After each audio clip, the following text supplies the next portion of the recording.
Ju përshëndes zonja dhe zotrinj, unë jam Harbi Alije, do të përcjellte ky edicionin informativ të lajmeve. Një vrasje me armë zjarri tronditi lagje në Guerile të qytetit të Shkodrës mëngjesin e kësaj të premteje. 53 vjeçari Fatbart Liçi u ekzekutua nga një person teksa po pinte kafe në lokal. Autori i maskuar ka qelluar mbi 10 herë drejt 53 vjeçarit. Policia ndërkaq ka gjetur një automjet të djegur në fshatin Dobrac që dyshohet të jetë përdorur nga ekzekutori. Viktima është vllai Mustafa Aliçit, antari i Këshillit Bashkiak të Shkodrës, po ashtu edhe Kunati Lulzim Kullës, i njohur ndryshe si i Forti i Shkodrës. 53 vjeçari Liçi rezulton me precedent të mëparshëm penal. Me dyshimet se ishte i përfshirë në ekzekutimin e astrit të Kumera i ngjarje ndodhur në vitin 2011, ai u shoqërua në polici, por u la më pas i lirë për mungesë provash. Lidhemi ndërkohë me gazetarin tonë në Shkodër, Senat Nikëshiqi, i cili ndodhet në vendin e ngjarjes. Senat, të përshëndes. Po, përshëndetje, jemi në vendin e ngjarjes ku ka ndodhur sot vrasja 53 vjeçari Fatbart Liçi, ka qenë ora 7:15 e mëngjesit kur policia ka mësuar se 53 vjeçari është qelluar për vdekje te shoqëria të Shkodrës te lagja Guerile. Shtesi Fatbart Liçi ka qenë duke pirë kafe, sigurisht tek kjo tavolin, nëse shihet edhe nga pamjet, kur papritur autori ka ardhur me një makinë tipsent, ka ndalur makinën, ka dalë nga mjeti dhe e ka qelluar. Nëse shohim në vendin e ngjarjes, është i vizatuar edhe vendi ku ka rënë viktima, çka do të thotë atë nga kjo që shohim nga vendi i ngjarjes, që Fatbart Liçi ka tentuar që të shohet nga karriga ku ndodhej në tavolinë në lokalin ku ka ndodhur ngjarja për të shpëtuar lumbave, por si duket për pak hapa autori e ka ndjekur derisa është siguruar pastaj ka qelluar për vdekje. Nga shenjat që janë në vendin e ngjarjes duken që janë paktën 15 lumba që janë qelluar në vend ngjarje, nuk e di sa ka marrë shtesi Fatbart Liçi në trupin e tij. Menjëherë sapo e ka qelluar, autori i maskuar është larguar në mjetin e tij në drejtim të lagjes Rus, më pas nga tek pesteroj ndalje qytetit ku ndodhen sot, dhe nga aty ka marrë rrugën për në Dobrac të ri, një rrugë të pa asfaltuar. Ka jetur rreth 100 metër, është futur një rrugitë dytësore dhe më pas aty ka ndalur mjetin dhe e ka djegur atë. Në njërën dhe ngjarje kanë ndërritur forcat e policisë duke bërë gjitha veprimet e para, por veprimet e mundshme rreth kësaj ngjarje. Ende nuk ka diçka konkrete rreth se kush mund jetë autori apo një pikë konkrete mbi këtë vrasje të ndodhur në Shkodër rreth orës 7 të mëngjesit. Senat, falenderoj për gjithë raportimin e updetuar. Faleminderit ju. Vjojmë më tej. Sherri që nisi për një vend parkimi poshtë pallatit degeneroi në përdorimin e thikës mes dy komshive që jetonin në katin e 6 të një pallati në qytetin e Vlorës. Ngjarja ndodhi mbrëm në zonën e ujit të ftohtë pranë lungomares. Nga goditja me thikë ka mbetur i plagosur një shtetas 30 vjeçar që është jashtë rrezikut për jetën. Policia ka arritur të kapë në kohë autorin e dyshuar të përfshirë në goditjen me thikë të komshiut të tij 59 vjeçarin me shtetasin me iniciale Pelat S, si dhe ka sekuestruar thikën e përdorur në këtë ngjarje.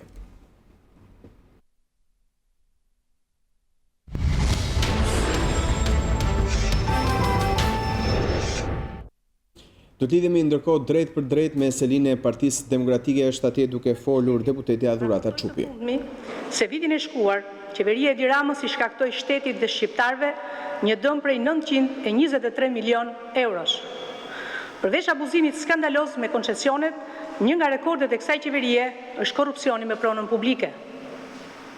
Me një dëm prej 19 milion eurosh, qeveria e Edi Ramës është sjellë si pushtuese me pronën publike, duke e dhënë atë apo tjetërsuar sipas interesave të saj mafioze, korruptive dhe klienteliste. Kur erdhi në pushtet 5 vjet më parë, kjo qeveri gjeti inventarin e çdo prone publike të Republikës së Shqipërisë në nivel qendror dhe lokal. Por në vend që ky inventar të shërbente për të mirën publike, për gjeneruar të ardhura apo për të përdorur si fond kompensimi për pronarët, pronat publike janë përdorur për të pasuruar miqt dhe klientët e Edi Ramës. Dikujt i është dhënë me koncesion, dikujt tjetër me qira në 10 vite. Rasti më flagrant i korrupsionit me pronën publike është ai i qendrës historike të Tiranës, ku të paktën 2100 metra katror tokë publike dhe të Bashkisë Tiranës i falet një privati, që të pastroj paratë e kryeministrit duke ndërtuar kulla në kundërshtim me kushtetutën dhe në mohim të kompetencave të Këshillit Bashkiak për tjetërsimin e pronës. Për vitin 2017, kontrolli i lartë i shtetit ka depozituar në prokurori kallëzime penale për 129 persona në pushtetin qendror dhe lokal. Por fatkeqësisht, nga prokuroria nuk ka asnjë raportim sa nga zyrtarët e qeverisë ka çuar para gjykatës për shpërdorim detyre dhe abuzim me pronat, duke i tjetërsuar ato në shkeljet ligjit pa transparencë dhe pa garë të drejtë e të barabartë. Partia Demokratike është angazhuar për të kryer një hetim dhe analizë të plotë të çdo prone publike, të vjedhur edhe grabitur këto 5 vite. Askush nuk do të gëzojë një pronë publike të marrë me korrupsion në kundërshtim me ligjin. Ne angazhohemi për të krijuar një regjistër të plotë elektronik të pronës publike, që do të vihet në shërbim të kompensimit të pronarëve të ligjshëm dhe në shërbim të smirës publike. Faleminderit. Ishte deputetja Dhurata Çupi nga selia e Partisë Demokratike në një konferencë për shtyp dalim me të tjera zhvillime. Gjykata apelit për krime të rënda lan fuqi vendimin për sekuestron preventive të disa prej pasurive të ish prokurorit përgjithshëm të Republikës Adriatik Llalla, vendimi që u ankimua nga avokati i tij. Me të kthyer në Shqipëri, Llalla konfirmoi për News24 se kishte filluar betejën me drejtsinë duke ankimuar vendimin në fjalë. I rikthyer në Shqipëri pas një mungese disa mujore, ish kreu i prokurorisë së përgjithshme Adriatik Llalla ka nisur tashmë betejën me drejtsinë. Për News24, Llalla konfirmoi ankimimin që avokati mbrojtës i tij ka bërë pranë gjykatës së apelit për krimet e rënda, lidhur me vendimin për sekuestron preventive të disa prej pasurive të tij më 20 korrik. Por në seancën e zhvilluar këtë të njëjtë, krimet e rënda e rrëzuan këtë kërkesë, duke bërë që ish kreu i organit të përgjithshëm të akuzës të humbas për balljen e parë me gjyqësorin. Llalla është nën hetim nga prokuroria e krimeve të rënda, pasi akuzohet për pastrim parash.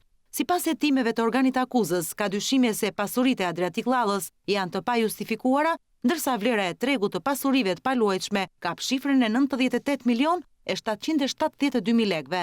Bëhet fjalë për një apartament në Durrës dhe mbi 22.000 metra katror tokar në kryeqytet. Është hera e parë në historinë e Shqipërisë që një ish prokuror i përgjithshëm vihet nën hetim për akuzën e rëndë të pastrimit parave dhe i sekuestrohet pasuria. Ndërkohë, ish kreu i organit të përgjithshëm të akuzës është duke u përballur edhe me një tjetër çështje ligjore, me ndërprerjen e procesit të vettingut për Llallën nga Komisioni i Pavarur i Kualifikimit. Komisioneri publik ankimoi çështjen pranë kolegjit posaçëm të apelimit. Kjo do të thotë që edhe pse Llalla dha dorëheqjen nga e drejta për t'u emëruar gjyqtar apeli dhe rrjedhimisht nga e gjithë sistemi i drejtësisë, në varësi nga vendimi i kolegjit apelimit, mund t'i duhet të përballet me vettingun.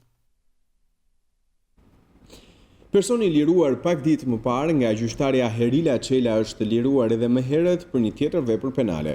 News24 siguron vendimet e gjykatave dhënë për të gjyqtarja Çela e liroi për armëmbajtje pa leje edhe 0.9 gram kanabis, ndërkohë që më herët kishte liruar për përplasje me armë në qytetin e Vlorës. Gjyqtarja pretendon se nuk u njoftua nga prokuroria për faktin që i arrestuari kishte mbi vete edhe një akuzë tjetër, fakt që sipas kodit penal do ta bënte të detyrueshme masën e sigurisë arrest me burg. Ka shkaktuar reagime të ashpra një vendimi gjyqtares Herila Çela lidhur me masën e sigurisë për 28 vjeçarin Tauland Manaj në gjykatën e shkallës së parë në Vlorë. News24 mësoi se Tauland Manaj ka qenë arrestuar jo vetëm për një vepër penale dhe siguroi të gjitha vendimet e dhëna për të. Manaj është arrestuar brenda këtij viti 2 herë për 2 vepra penale dhe ka marrë masa sigurie nga gjyqtar të ndryshëm.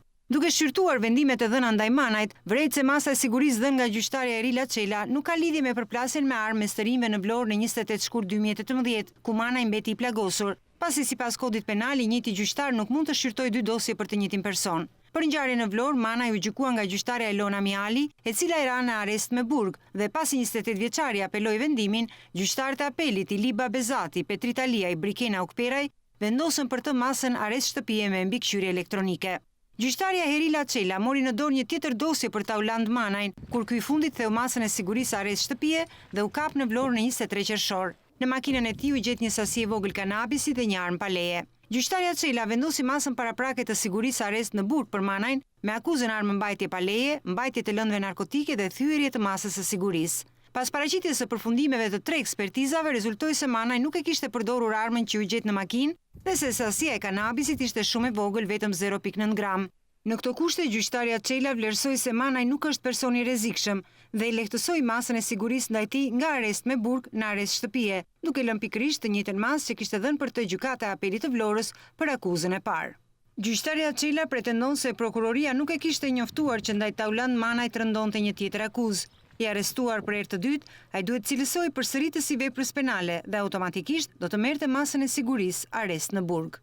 Një ditë më parë, nisur nga disa denoncime në media, Ministria e Drejtësisë i kërkoi KLD-s shkarkimin e gjyqtares Erila Çela, duke akuzuar atë se lehtësoi masën e sigurisë për një person që kishte kryer shkelje penale. Operacioni ndërkombëtar i monitorimit ka kundërshtuar vendimin për të mbajtur brenda sistemit të drejtësisë gjyqtarin Gentian Media dhe prokurorin Gentian Osmani.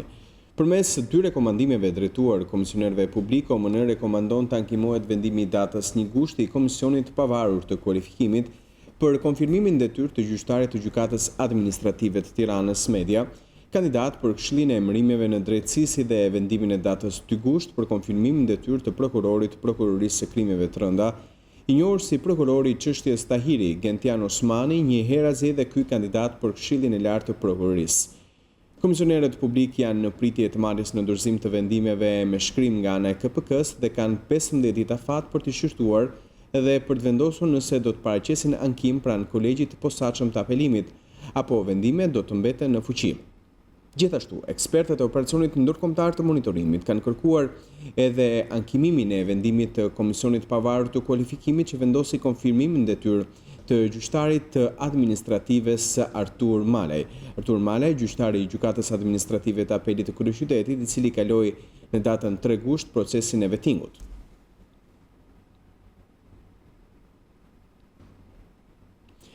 Duke e cilësuar të suksesshme ecurinë e fazës së parë të procesit të vettingut, ambasadorja gjermane Susan Schulz apelon për vijimësi me standarde të njëjta dhe të pavarur në rivlerësimin e njerëzve të sistemit të drejtësisë. Në një reagim në Facebook, diplomatia gjermane kërkonin krijimin sa më shpejt të institucioneve të reja të sistemit të drejtësisë, si dhe rikthimin në funksion të gjykatës së lartë dhe asaj kushtetuese. Në një kohë kur është përmbyllur faza e parë e procesit të vettingut për të vijuar në shtator, ambasada gjermane në Shqipëri e vlerëson atë si të suksesshëm. Diplomatja gjermane Susan Schulz në një reagim të saj në Facebook ka përshëndetur faktin që ky proces i nisur që në muajin mars ka përparuar mirë. Falpunës së rëndësishme të Komisionit të Pavarur të Kualifikimeve dhe përkrahjes së përkushtuar të operacionit ndërkombëtar të monitorimit, u bë e mundur që në fazën e parë të vettingut të verifikohen shumë gjyqtar dhe prokuror, madje edhe të nivelit të lartë. Por ambasadorja gjermane kujton gjithashtu se vetëm përmes një vettingu të pavarur dhe me standarde të njëjta forcohet shteti ligjor dhe rritet besimi në drejtësi qytetarëve. Schulz apelon për krijimin sa më shpejt të institucioneve të reja të drejtësisë dhe rikthimin në funksion të gjykatës së lartë e asaj kushtetuese. Është e rëndësishme të krijohen këshillat e lartë për plotësimin e vendeve vakante, si edhe gjykata e lartë dhe gjykata kushtetuese, të rimarrin sa më shpejt të jetë mundur aftësitë e tyre ligjore. Në këtë kuptim, Gjermania do të mbështesë edhe shkollën e magjistraturës në zgjerimin e kapaciteteve të saj arsimuese dhe kualifikuese. Ambasadorja siguron se Gjermania qëndron krah Shqipërisë duke mbështetur vendin në rrugën drejt negociatave për anëtarësimin në Bashkimin Evropian.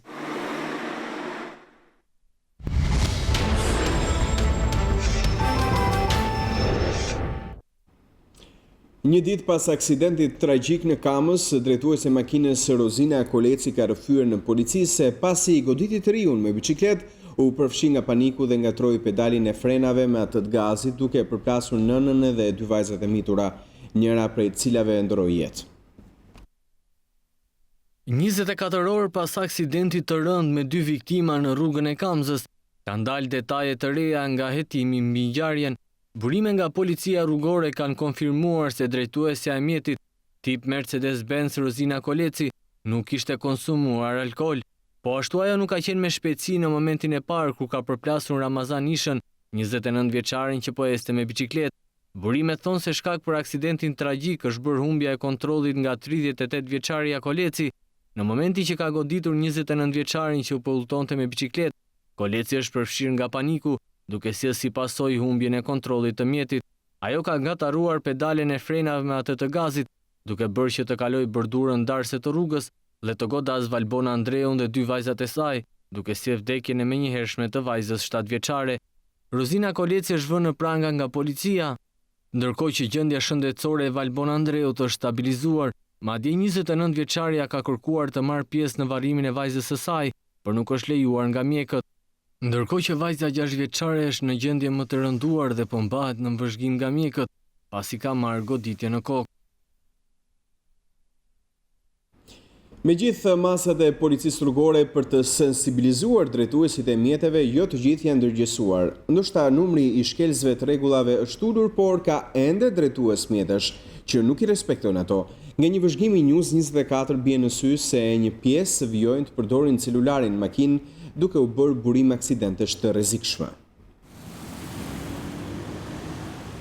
Përdorimi i celularëve, shpejtësia e lartë dhe mos respektimi i rregullave të qarkullimit janë disa nga shkaqet e aksidenteve në Tiranë, por dhe në të gjithë Shqipërinë. Me gjithë masat e marra nga policia rrugore dhe sensibilizimet e saj, ende një pjesë e mirë e drejtuesve të mjeteve përdorin telefonin celular kur janë në drejtim të mjetit.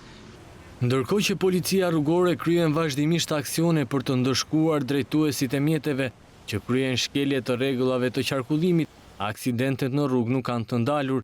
Thuajse çdo ditë në lajme flitet për aksidente dhe viktima, për të cilat në shumicën e rasteve shkaktar janë drejtuesit e mjeteve. Mjaft drejtues mjetesh janë ndëshkuar për tejkalim shpejtësie, për përdorim alkooli, për shumë pak për përdorimin e telefonit në timon, dhe nuk janë të paktë ata që çdo komunikim në telefon e bëjnë dhe në kohën kur janë duke drejtuar makinën e tyre.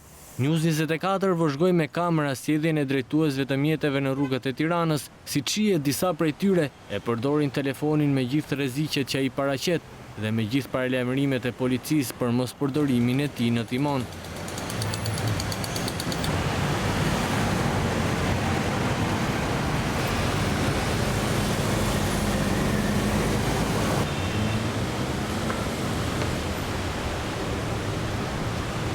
Ka ndërkohë mjaft drejtues mjetesh që janë të ndërgjegjshëm se mos përdorimi i telefonit në makinë minimizon pasojat për vete dhe për të tjerët, ndaj zgjedhin të përdorin kufjet.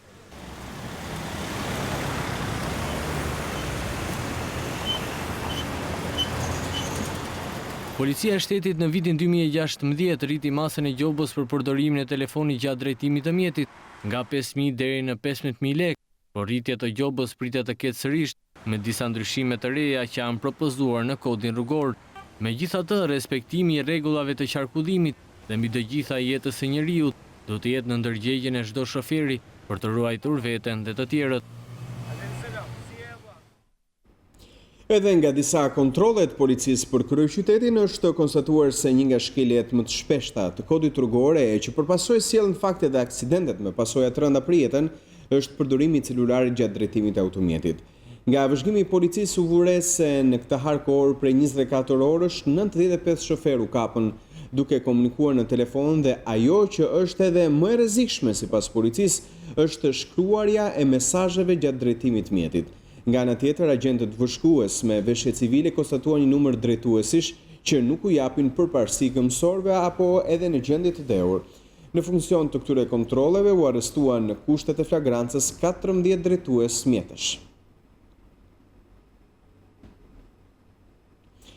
Fluks automjetësh dhe të qytetarëve që presin të kalojnë kufirin janë shënuar dje në pikën e Morinit dhe atë të Kapshticës. Në pikën e Morinit të shkak është bërë mos respektimi i marrëveshjes për pikën e përbashkët doganore mes dy vendeve, ndërsa në Kapshticë është bërë mungesa e sporteleve në palën greke.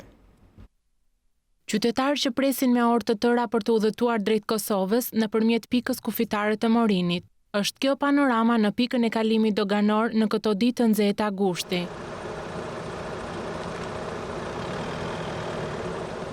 Shkak për situatën, sipas palës kosovare, është bërë mos respektimi i marrëveshjes për pikën kufitare të përbashkët doganore, sipas së cilës parashikohej që për kontrollin e automjeteve në Morin do të kishte 12 korsi dhe një bypass për kamionët, por deri më tani nuk janë vendosur pajisjet për lehtësimin e situatës.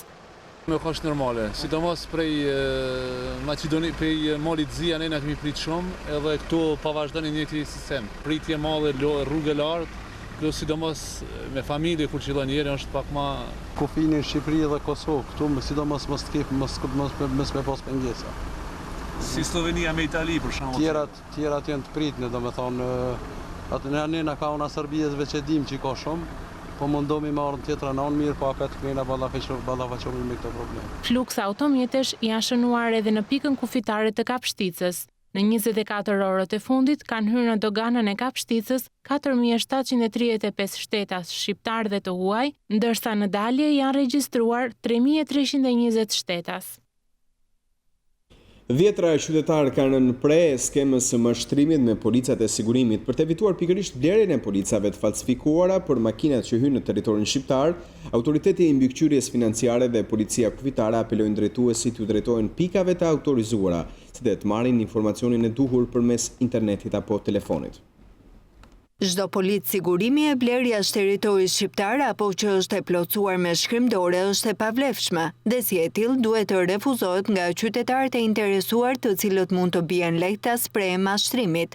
Apeli vjen nga Autoriteti i Mbikëqyrjes Financiare dhe Drejtoria Rajonale për Kufirin të Emigracionit në Durrës, marrë shkas nga numri i madh i rasteve të evidentuara të mashtrimeve në këtë port me policat e sigurimit për automjete, ku 30 raste janë proceduar në afatin kohor të 1 muaji për periudhën korrik gusht. Policia tërheq vëmendjen që qytetarët që udhëtojnë drejt Shqipërisë me makinat e tyre me targa të huaja nuk duhet të presin polica sigurimi për automjete gjatë kohës që udhëtojnë në tragjet nga persona fizik të pa autorizuar dhe të pa licencuar. Sa kaq, Autoriteti i Mbikëqyrjes Financiare kujton elementët e sigurisë që duhet të ketë polica kufitare. Numri i serisë së policës është unik dhe duhet të fillojë me 2 shifrat e fundit të vitit aktual. Polica e sigurimit kufitar është e shkruar në format elektronik dhe në asnjë rast me shkrimdore. Polica ka një numër unik të rastësishëm identifikues të policës së sigurimit në regjistrin elektronik online të shitjeve të sigurimit të detyrueshëm motorik me element sigurie të gjeneruar nga AMF. Sa kaq për të qenë sa më të sigurt, qytetarët mund t'i drejtohen faqes online www.amf.gov.al në rubrikën Verifikoni policën tuaj, ose duke dërguar me mesazh targën e mjetit në numrin e celularit +355 69 40 60 671.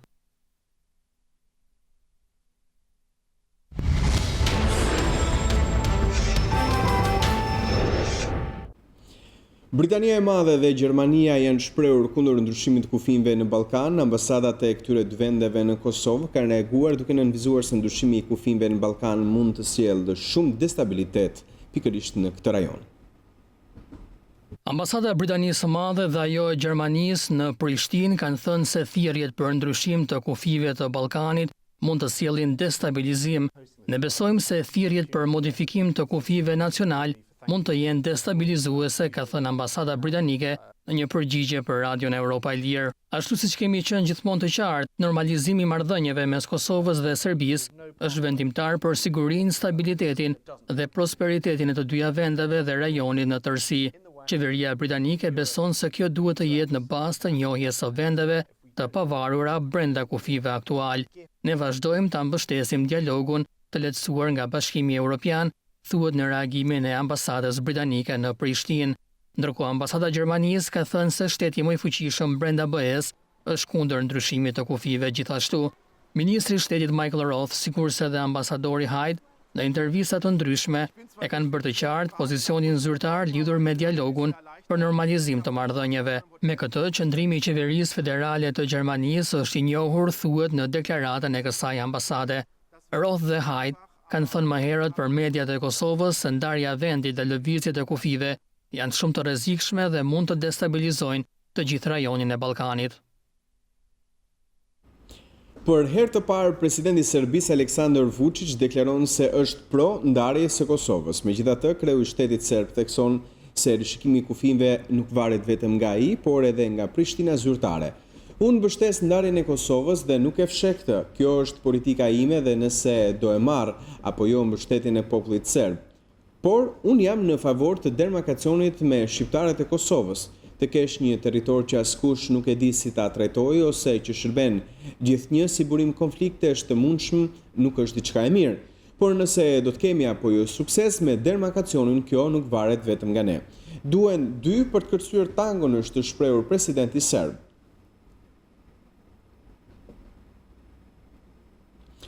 Autoritetet në Greqi kanë konfirmuar numrin e viktimave nga zjarret të 2 javëve më parë, duke shprehur se ai nuk do të pësojë rritje, ndërkohë që po maten në fakt dëmet materiale të shkaktuara nga flakët, hetimet po përpiqen të zbulojnë në shkaqet. Ira Londo nga Athina na sjell një panoramë të situatës. Ira, përshëndetje. Si është situata pas kaq ditësh në zonën e shkëmbuar nga flakët? Përshëndetje Arbër, kanë kaluar plot 18 ditë nga zjarret apokaliptike këtu në Mati, në Athinë. Kanë arritur në 93 numri viktimave, një 78 vjeçare ka qenë viktime e fundit, e cila ka humbur jetën në spital, pasi kuroi në gjendje të rëndë shëndetësore. Nga viktimat 45 janë gra, 35 burra, 11 fëmijë, moshat janë nga një foshnjë 6 muajsh deri në një grua 95 vjeçare, dhe mes tyre janë 2 shtetas polak, një belg, një grua gjergjiane. 91 nga viktimat janë identifikuar, sot madje ka dalë dhe lista me emrat e plotë të gjithë viktimave, ndërsa 2 akoma prej tyre nuk mund të identifikohen pasi nuk është paraqitur asnjë afërm për të deklaruar të dhënë apo për të dhënë ADN. Shpresojmë dhe lutemi të gjithë të mos shihet një tjetër histori tragjike pasi të 93 historitë janë të frikshme. Bëhet fjalë për 12 familje greke, të cilat nuk kanë humbur vetëm një antar të tyre, por në disa raste është shuar krejtësisht familja, prindrit, fëmijët dhe gjyshrit. Janë histori të frikshme që nga dita në ditë po zbulohen. Foshnjë 6 muajshe që humbi dhe nëna jetën. I afërm i tyre, dajua i tij ishte një nga zjarfikësit që po përpiqej të shuante zjarrin pak metra më larg, nuk mundi të ofronte asgjë familjes së tij. Vjetra historira të tilla, të cilat vërtet rregjesin, shkaktojnë shumë bindje. Greqia është akoma në ditë zi, ka mbaruar kontakt, por vazhdon korresponditja e thellë të gjithë neve që po përjetojmë këtë situatë këtu. Ira, duhet të pyes deri ku janë në fakt hetimet për shkaqjet e zjarrit? Ku kanë arritur hetimet? Nga dita në ditë ka të reja, ka vijime. Unë mund të filloj nga deklaratat e qeverisë, si dhe nga zbulimet mediatike, të cilat kanë mjaft kontradikta.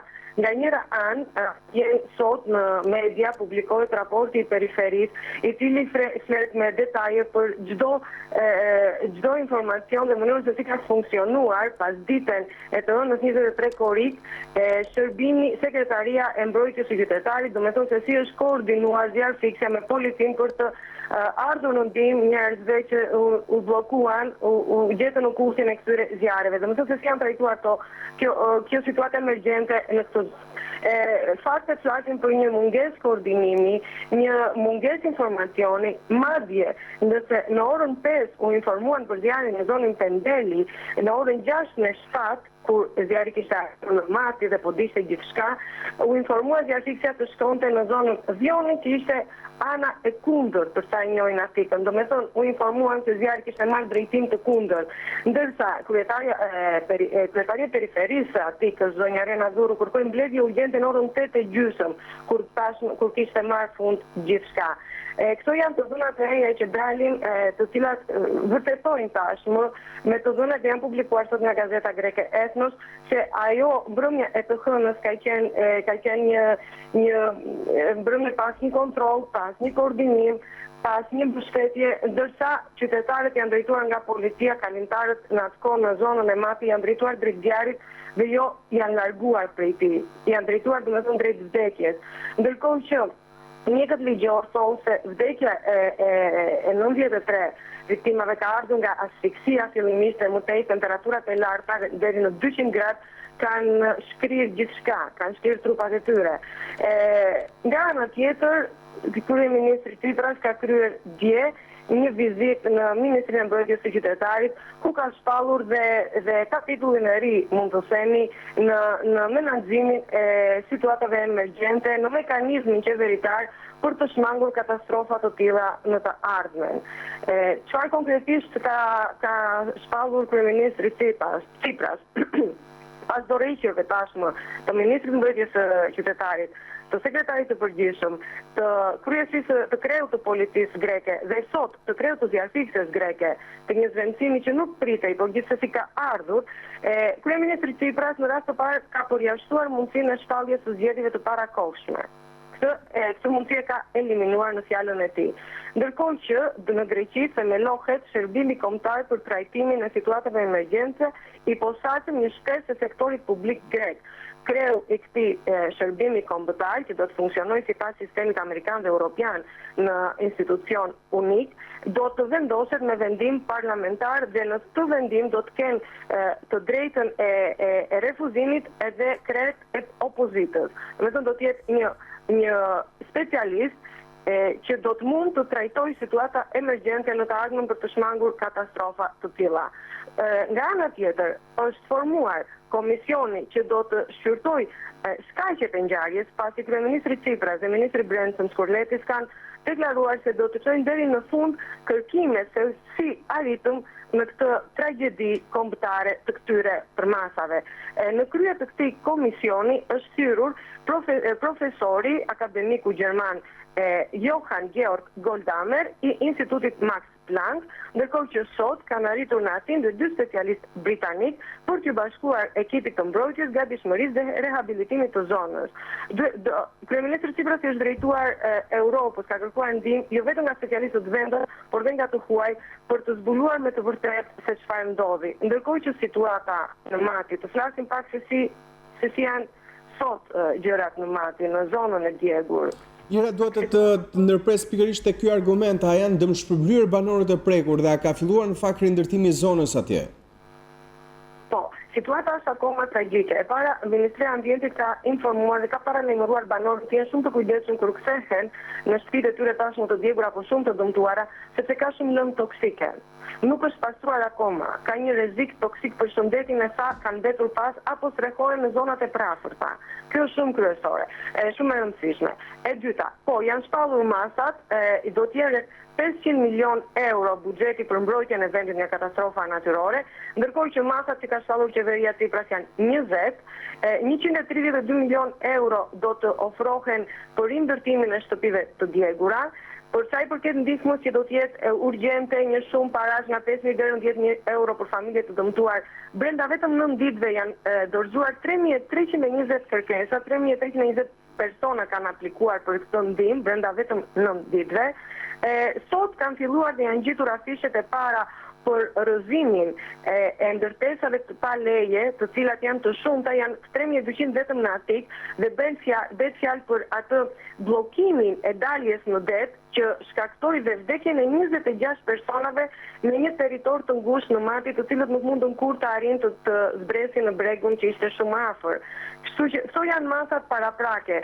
Le të themi këtu se shtetasit shqiptar që janë dëmtuar nga zjarret, nuk kemi viktimat e të lënduar më, por ka shtetot shqiptar që kanë humbur gjithçka, dokumentat dhe shtëpinë e tyre, do të mbulojnë këto shpenzime nga ambasada e Shqipërisë, por për të mos dituar, ne kontaktuam me ambasadën, ka listën e plot me të dhënat e qytetarëve shqiptar dhe kanë ardhur në kontakt tashmë për të ardhur në ndihmë për të filluar procedurën e dokumentacionit.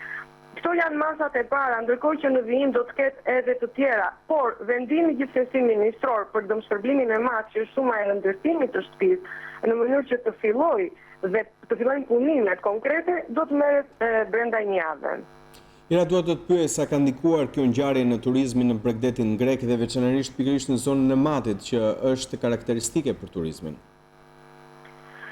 Zona e Matit tashmë është një zonë e vdekur. Në Mati, të cilën e kam vizituar shpesh këtë periudhë, ka vetëm pemë dhe shtëpi të djegura, ka vullnetarë të cilët përpiqen të ofrojnë ndihmë në banorët që kthehen për të parë se çfarë mund të bëjnë që këtej e tutje, si dhe ekipe të punës që përpiqen të raportojnë apo të përcaktojnë në përmaset e dëmeve dhe të marrin të gjitha informacionet e duhura për ditën e nesërme. Zona e Matit nuk ka asnjë lloj turizmi, përveç se kanaleve televizive nga vendet të ndryshme të botës. Është një zonë e vdekur, por nga ana tjetër Greqia nuk është dëmtuar nga zjarret në Mati.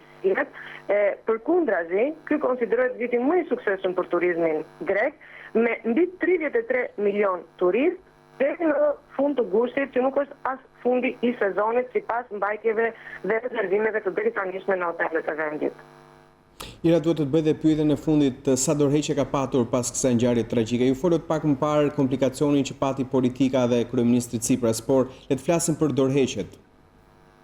Dorëheqja ishte e ministrit të mbrojtjes së qytetarit Nikos Kostas, i cili dha paraprakisht dorëheqjen që 3-4 ditë nuk u pranua, ndërkohë që 2 javë më pas dorëheqja e tij u pranua nga kryeministri Tsipras, dhe kjo me këmbguljen e thellë të opozitës dhe pas marrjes së përgjegjësisë politike nga kryeministri Tsipras, por jo e shpalljes së zgjedhjeve. Në fillim ka dhënë dorëheqjen sekretarit përgjithshëm i mbrojtjes së qytetarit, që deri në krijimin e këtij mekanizmi të ri emergjent, të këtij sistemi shërbimi të ri kombëtar që do të themelohet këtë ditë, ka qenë dhe organizmi, institucioni kryesor për mbrojtjen e vendit në situata emergjente. Ka dhënë dorëheqjen kreu i policisë greke, i cili madje ka ardhur në detyrë kreu i ri, i cili ka bërë deklarata në lidhje me zjarin, me një hatërmbetje se nuk janë përgjegjësi konkret, por gjithsesi morën përsipër përgjegjësinë për mos trajtimin e dukur të situatës në ato të frikshme, dhe sot është ndryshuar dhe kreu i zjarfikses, i shërbimit të përgjithshëm të zjarfikses në gjithë Greqinë. Ky ishte një vendim që nuk ishte realisht, por gjithsesi kreu i zjarfikses ka dhënë dorëheqjen duke mos u referuar as pak në tragjedinë e matit, por duke theksuar se është shumë e rëndësishme të sjellim forca të reja speciale dhe eksperiencë të re në Greqi për të përballur situata të tilla. Sot gjithsesi është një ditë gjithashtu e rrezikshme për zjarre, ka në 2 ishuj në këtë moment zjarre të mëdha dhe erërat janë thuajse 8 bofor, si ishin dhe të hënën 23 korrik. Është një vit që dhe specialistët grek, specialistët e klimës dhe të akademisë greke kanë konsideruar të jashtëzakonshëm për sa i përket temperaturave dhe ndryshimit të klimës. Është konsideruar si një vit i çuditshëm që nuk i gjeti gati mekanizmin shtetëror për të përballur këto situata. Ira, të falenderoj për gjithë raportimin e zgjeruar që përsolle nga Athina. Dhe njëherë faleminderit. Zonja dhe zotrinj, ishim me korespondenten tonë Athinë Ira London, do të kalojmë në hapësirë publicitare, rikthehemi më vonë.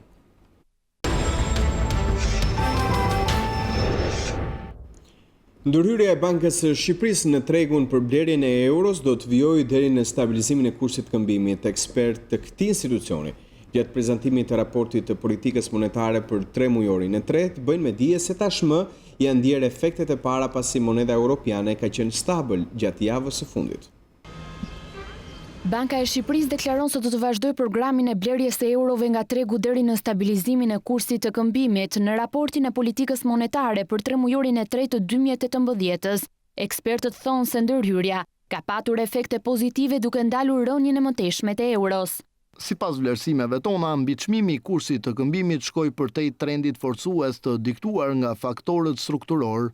Ky mbiçmim pasqyroi një konsensus të fortë të pritjeve rreth forcimit të mëtejshëm të kursit të këmbimit në të ardhmen, duke sjellë dhe ndryshimin e sjelljes së agjentëve dhe operatorëve të tregut valutor dhe duke rezultuar në një zhbalancim të raporteve të ofertës dhe kërkesës për valutë.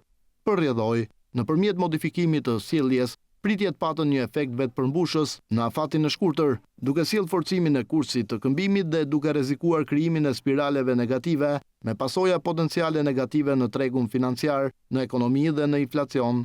Sipas kursit zyrtar të Bankës së Shqipërisë, 1 euro këmbet me 125.5 lek, pothuajse e pandryshuar që nga fillimi i muajit gusht.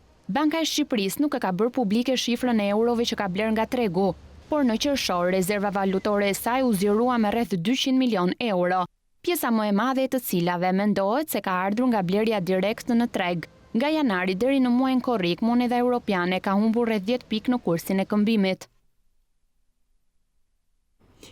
Ekonomia shqiptare përgjatë një viti është rritur, konstatimi vjen nga Ministri për Ekonominë dhe Financat Arben Ametaj. Sipas tij, gjatë kësaj periudhe është rritur ndjeshëm numri i bizneseve të reja që janë hapur vende të reja pune, duke u kthyer përgjigje akuzave të opozitës për rënim të ekonomisë që i etiketon si korba të dëshpëruara. Ametaj u shpreh se rritja ekonomike aktualisht është 4.5 herë më lartë se ajo e vitit 2013. Ministri i Financave shprehet se në një vit nga qershori 2017 janë 38.000 vende të reja pune në ekonomi. Ndërkohë, në 7 mujorin e parë të vitit 2018 janë shtuar mbi 10.000 biznese të reja. 2 ditë më parë, deputetja e PD-s Tabaku deklaroi se kriza po ndjek bizneset në Shqipëri, ndërsa theksoi se shumë prej tyre po detyrohen që të mbyllen.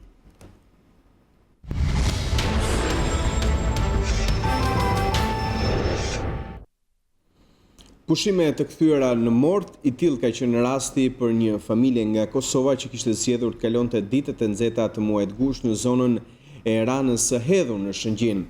Sipas policisë së Lezhës, viktimë ka mbetur Enver Jakxhiu, banues në Kosovë, i cili pavarësisht të ndihmës së parë dhe nga pushuesit që nxorën në breg ndoroi jetë në spitalin e Lezhës, por autoritetet e këtij spitali përgjigjëstrojnë policin duke thënë se 62 vjeçari nga Kosova kishte mbërritur në urgjencë i vdekur. Një fakt i tillë sipas mjekëve të spitalit vërtetohet edhe nga kartela e të mbyturit. Hetimet rreth rrethanave të vdekjes së pushuesit kosovar po ndiqen nga grupi hetimor në drejtimin e prokurorisë së Lezhës. Edhe pse kanë kaluar 6 muaj nga përmbytja e banesave si pasojë rrëshqitjes së tokës për 21 familjet në qytetin e Gjirokastrës, ende nuk është dhënë asnjë dëmshpërblim. Të mbetur pas 3 dhe të detyruar të jetojnë me qira, banorët apelojnë për ndihmë.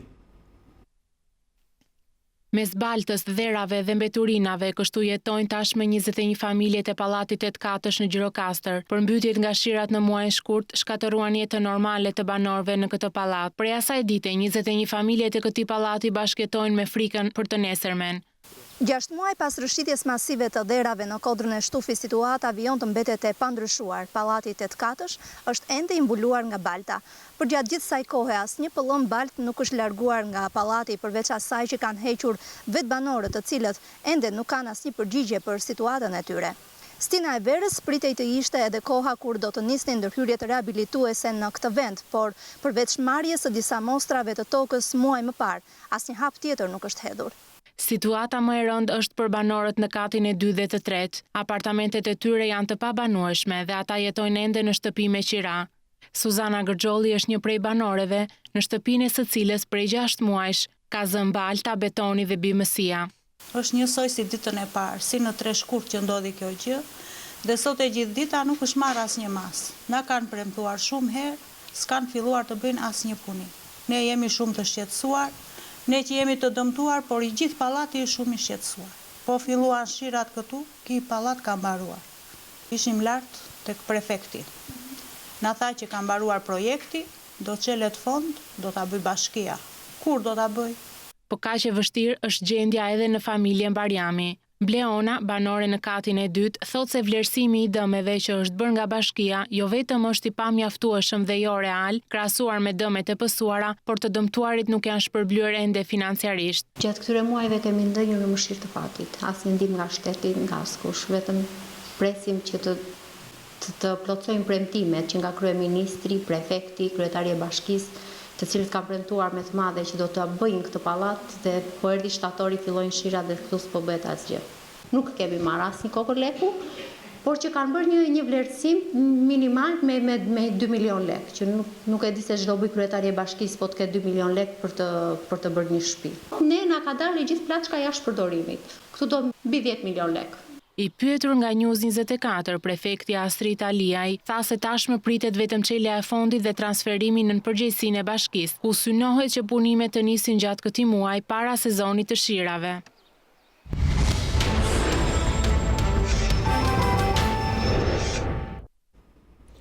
Atmosfera e ndezur në natën e 2 të festës së birrës në qytetin jugëlindor të Korçës, mijëra qytetarë mbushën sheshe duke u argëtuar me muzikën e këngëtarëve më të njohur shqiptar dhe DJ-ve më të njohur të kohës, duke e shijuar pijen 90 vjeçare birrën Korça.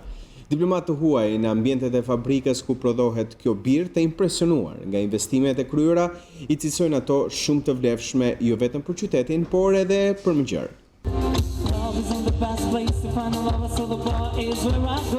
Nata e 2 e festës së birrës në Korçë ka sjellë një dyndje të vizitorëve në qytetin e serenatave. Performanca e këngëtarëve më të mirë shqiptar, e DJ MNZ të kohës, si dhe shija e pijes më të vjetër shqiptare, birrës Korça, kanë njohur mijëra qytetarë për të kaluar një mbrëmje fantastike në këtë qytet.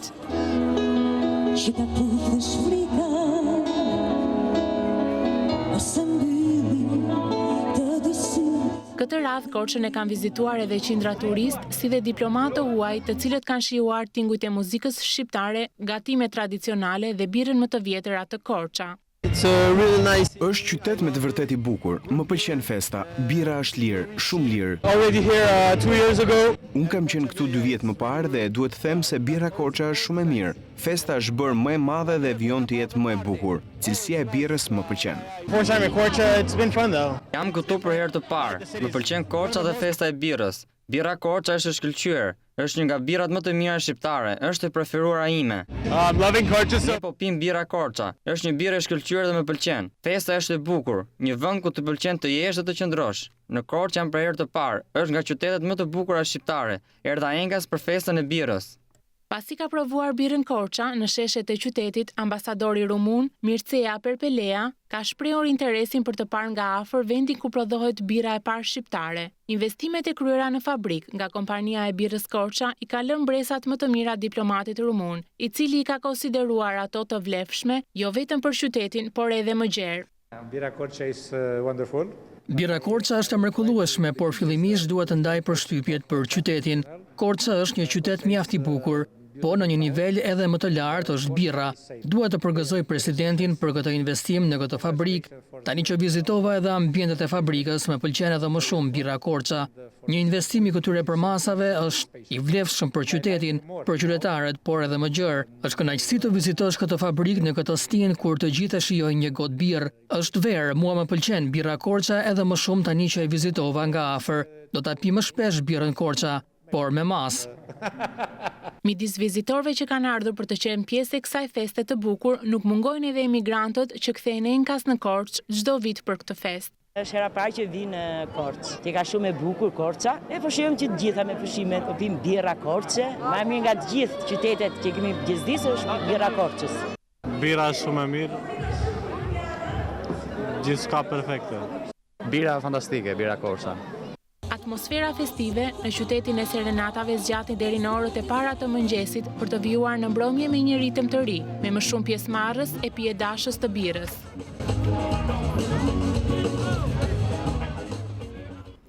Një mozaik i rrallë që mendohet të jetë 1500 vjeçar është zbuluar në qytetin historik të Beratit. Mozaiku i gjetur në qendrën mesetare islamike që ndodhet brenda qendrës historike të qytetit ka një sipërfaqe prej 1.5 m2 dhe është i ndërtuar me gur gri, të bardhë dhe të kuq. Zbulimi merr rëndësi pasi dokumenton shtrirjen e Beratit në shekujt e 5 dhe të 6 jashtë mureve të Gur të Kalas. Qyteti 2000 vjeçar të Beratit i është shtuar dhe një tjetër pasuri arkeologjike, një copës mozaiku që i përket antikitetit të vonë. Vepra ka dalë në dritë gjatë punës restauruese dhe konservuese që po kryhet në qendrën mesjetare islamike, e cila ndodhet brenda qendrës historike të Beratit. Mozaiku mendohet se i përket shekullit të 5 dhe të 6 dhe është një nga zbulimet më të rralla që sipas ekspertëve do të faktojnë në rrjedhën historike të qytetit 2000 vjeçar për pjesën jashtë Kalas. Arkeologu Dritan Çoku na flet për zbulimet më të reja, të dalë në dritë pranë objekteve që po restaurohen, si xhamia Mbret, objekti kategorisë së parë dhe teqeja e helvetive. Gjatë punimit të fazës parë të drenazhimit të objektit, pra të kanaleve për izolimin e lagështisë, aty u hasën mbetje skeletore, njerëzore, gjatë pastrimit të mbjetjeve skeletore, aty u nxorën në pa pjesë të një mozaiku shumë ngjyrësh, polikrom, që mendohet që këtë zbukuruar dyshemen në një ndërtese të periudhës së antikitetit vonë. Sipërfaqja e gërmuar aktualisht nuk të lejon për të dhëna më të plota dhe përfundimtare, pasi hapësira është shumë e vogël. Por zbulimi i skeletit njerëzor dhe i mozaikut 1500 vjeçar duket se janë vetëm disa nga gjetjet e rralla, pasi shumë të tjera mendohet se fshihen ende në rrënoja.